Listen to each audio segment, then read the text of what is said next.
आजको यो मनोनयन कार्यक्रमलाई मध्यनजर गरेर यहाँ उपस्थित हुनुभएका सम्पूर्ण दाजुभाइ बुवा आमा दिदीबहिनीहरूमा म हार्दिक नमस्कार अनि जय गन्ती भन्न चाहन्छु। जय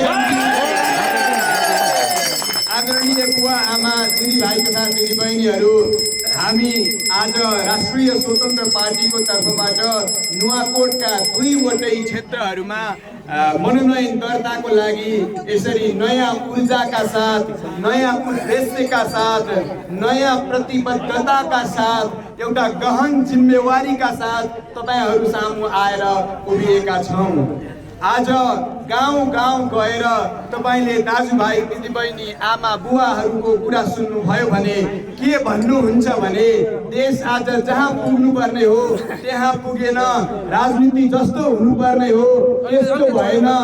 यसभन्दा अगाडि राजनीति गर्छु भनेर आएका विभिन्न दलहरू तथा व्यक्तिहरू केही किसिमले अल्मलिनु भयो। देशले दिशा लिन सकेन, देशले बाटो लिन सकेन।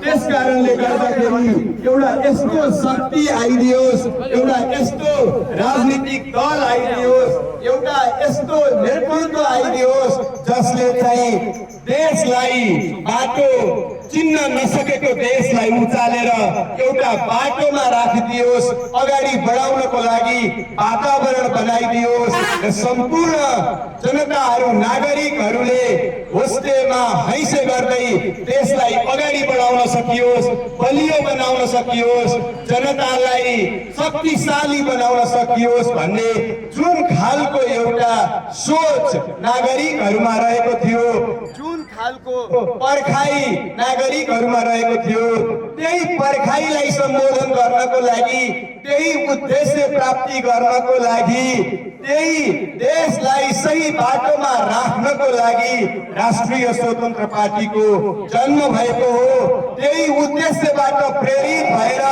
रवि लामिछाने र बालेन शाहहरू एकै ठाउँमा उभिएका हुन्। त्यही उद्देश्य प्राप्तिका लागि जिन्दगीमा राजनीति गर्छु भनेर नसोचेका म र डाक्टर अच्युतम लामिछाने जस्ता व्यक्तित्वहरू राजनीति भित्र पस्नु परेको हो र एउटा नयाँ प्रतिबद्धता, एउटा नयाँ जिम्मेवारी, एउटा नयाँ गाम्भीर्य, एउटा नयाँ सपना, एउटा नयाँ देशको चित्र मुटुमा लिएर राष्ट्रिय स्वतन्त्र पार्टीको तर्फबाट यो गाउँलाई, यो ठाउँलाई, यो जिल्लालाई, यो देशलाई उचाल्नको लागि, यो देशलाई अगाडि बढाउनको लागि, यो देशमा रहेका यावत समस्याहरू हटाउनको लागि, यो देशबाट भ्रष्टाचारको चरो सधैँको लागि काट्नको लागि हामी अब गाउँ गाउँ पसिसकेका छन्।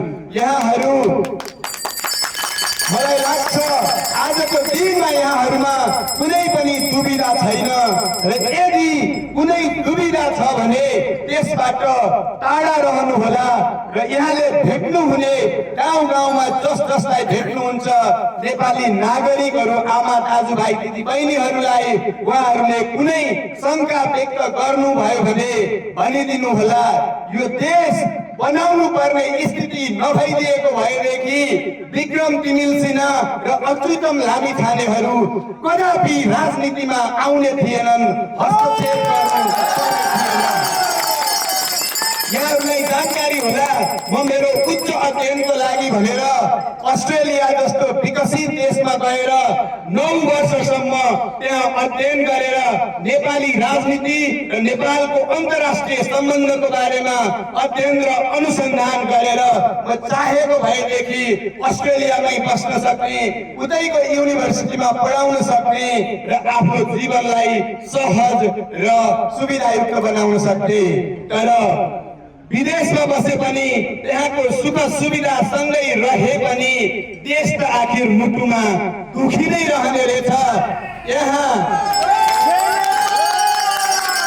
अहिले सामाजिक सञ्जालको समय छ, हरेक दिन कहाँ के भइरहेको छ म जान्न चाहन्न भन्दै पनि आँखा अगाडि देखिन्छ जब यहाँ देश रोइरहेको हुन्छ। हामी कसरी विदेशमा हाँसी हाँसी बस्न सक्छौं? त्यही भएर त कतिपय मेरा साथीहरूले कहिले साहस गरिस् भनेका छन्, कतिपय साथीहरूले दुस्साहस गरिस् भनेका छन्। मैले साहस गरेर एउटा सानो 2 वर्षको छोरो बोकेर म नेपाल छिरेको हुँ।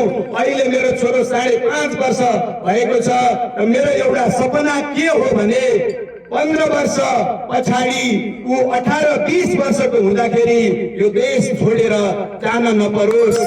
मैले सायद मेरो छोरालाई फेरि पनि ऋण काटेर अस्ट्रेलिया, अमेरिका र क्यानाडा पठाउनु पर्छ भनेर सोचेको भएदेखि म यो देश फर्केर आउने थिएन। त्यसो गर्नै पर्ने छ भन्ने सोचेको भएदेखि म राजनीतिमा पनि आउने थिएन।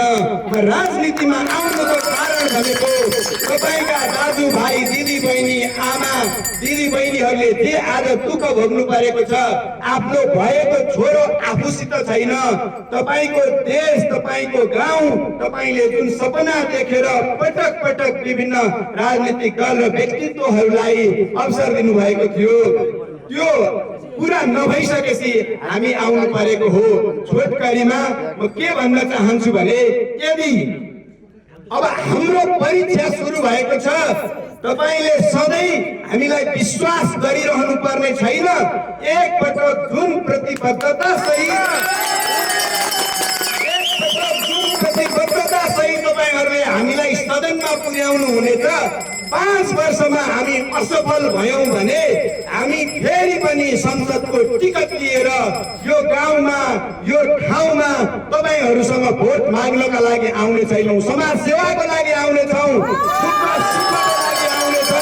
तर हामी असफल भयौं भने फेरि भोट माग्न आउने छैनौं। त्यही भएर मैले यहाँहरूलाई के अनुरोध गर्छु भने जो पटक पटक असफल भएका छन्, कृपया तिनीहरूलाई यस पटक अगाडि नबढाउनु होला।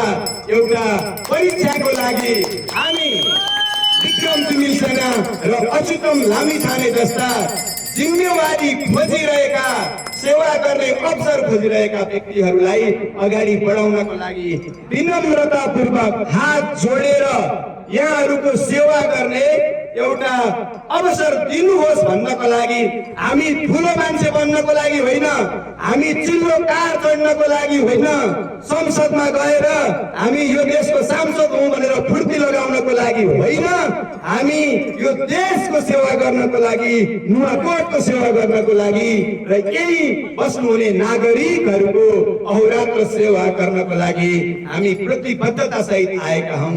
अगाडि बढ्नको लागि प्रेरणा, ऊर्जा र साथ सहयोग सधैँ रहने छ भन्ने हामीले एकदमै ठुलो अपेक्षा राखेका छौं। अब आज मनोनयनका लागि हाम्रो उम्मेदवारीलाई औपचारिकता दिनका लागि आएका हौं। त्यसको लागि हामी जानलाई ढिला भइसकेको छ, धेरै कुराहरू राख्नुपर्ने छ। यहाँहरूको गाउँ घरमा आएर पनि हामी भेट्ने छौं र राष्ट्रिय स्वतन्त्र पार्टी सम्बद्ध साथीहरूलाई चाहिँ गाउँ गाउँमा यही सन्देश लिएर अहिले जानुहुनका लागि अनुरोध गर्दै मेरो मन्तव्य यही टुङ्ग्याउँछु। नमस्कार।